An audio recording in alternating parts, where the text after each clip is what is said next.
Heart disease is the #1 killer of women and can impact women and men at any age. As we come to the end of Heart Month, it's a great time to share some reminders about different kinds of heart attacks and warning signs to look for. This morning, we are joined by Dr. Eric Walchak. He's a cardiologist with the Cardiovascular Network of West Michigan, and Kimberly Barrington, who survived a heart attack. Thank you guys so much for being here. Thanks for having us. Kimberly, let's start with you. Tell us about your story. What happened? My husband died on May 12th.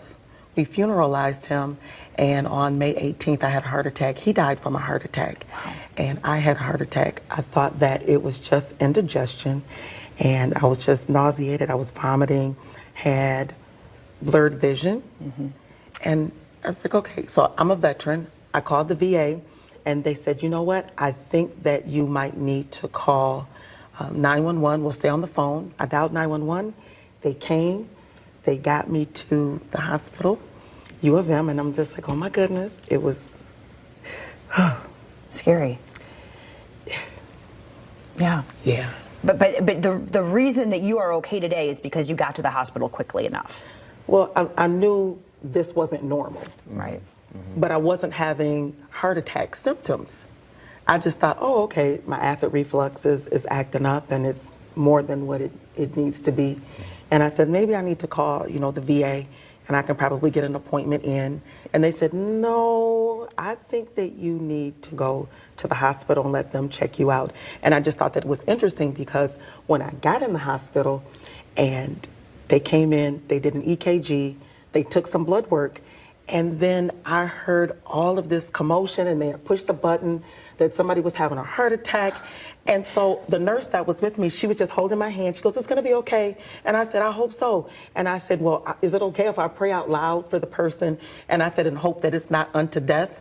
And she says, oh, that is so kind of you. And when I look up, they were coming in my room. It was me. Right. Little did you know. Wow. And Dr. Walchak, that's super common, especially for women. These symptoms don't necessarily present the way people think that they will. Correct, yeah. Most people don't want to think that they're having a problem to start with, but most women still have chest discomfort, chest pressure, aching, tightness, squeezing, but it's less common than men to have that type of presentation. It can be just really weird shortness of breath or fatigue or the nausea, maybe pain between the shoulder blades.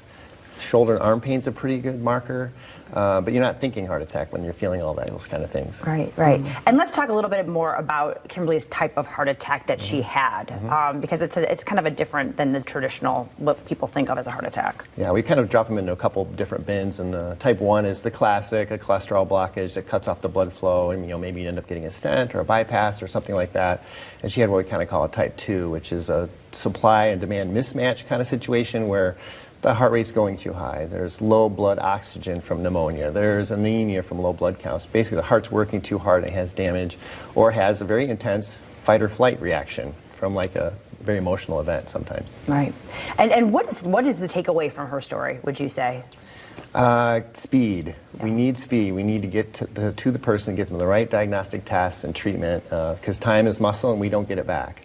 Yeah. It's really the biggest thing. Absolutely. So if there's any concern, you just want to go. Most people are afraid they're going to be seen as, hypochondriacs or just anxiety, but we like false alarms. Please come. Right. Well, and Kimberly, talk a little bit about this too, because you said, you didn't think that this was a heart attack at all. At all. And you didn't think that, enough to go to the hospital, and how grateful you are that someone sent you there. Oh, absolutely. Right? Absolutely. What do you want people to know from your story? Obviously, you are a survivor, and you're pretty tough. My name is Dr. Kimberly Barrington, and I am a systemic advocate. And one of the things that I've learned is that you have to advocate for yourself. And out of all of this, you have to love yourself enough to listen to your body and know that you're not going to be viewed as a hypochondriac, because if you say, hey, I believe that there's something wrong, this is not my normal. And I was pretty lucid for the most part. They initially thought that I was having a stroke, and I said, no, I've already had one of those. And they laughed, and they said, oh my goodness, so we got a funny one here. And they said, well, can you smile for us? And I said, not right now, but it's down in there, but I just can't do it right now. And just the self-assuredness that I had, that I knew that there was something wrong. I love me enough that you're going to believe me. Right. You're going to believe me. And so I trust my body. Right. You know your body better than anyone else. I trust my body. Yep. And this didn't feel normal, and I said, okay.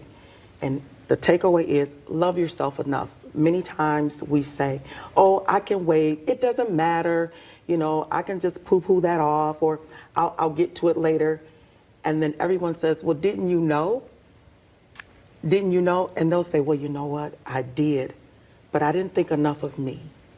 Yeah. Everything else was more important.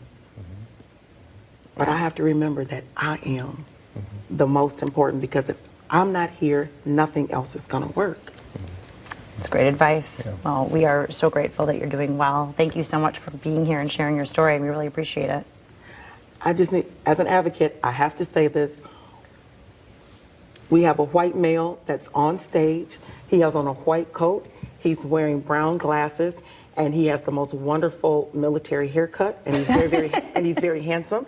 And to the right of me, we have our beautiful host. She has long flowing dark brown hair. She has the biggest beautiful brown eyes. She has a beautiful smile. She has on a nice, I want to say it's kind of like a checkered jacket trimmed in black. I am a black woman who has no hair, and so I have these really long eyelashes to overcompensate for not having hair. And I have on a red blouse to signify for Heart Healthy Month, adorned with some red roses. And the red roses means that I love me. So that's why I chose the red roses. And I do have this really big smile with red lipstick. Well, thank you so much for being here and for sharing that. And you are beautiful, and it's a beautiful story. Take you. care of yourself. Thank you. All right, thank you both. You want Thank you. to learn more? CVNetworkWMI.org. We'll be right back.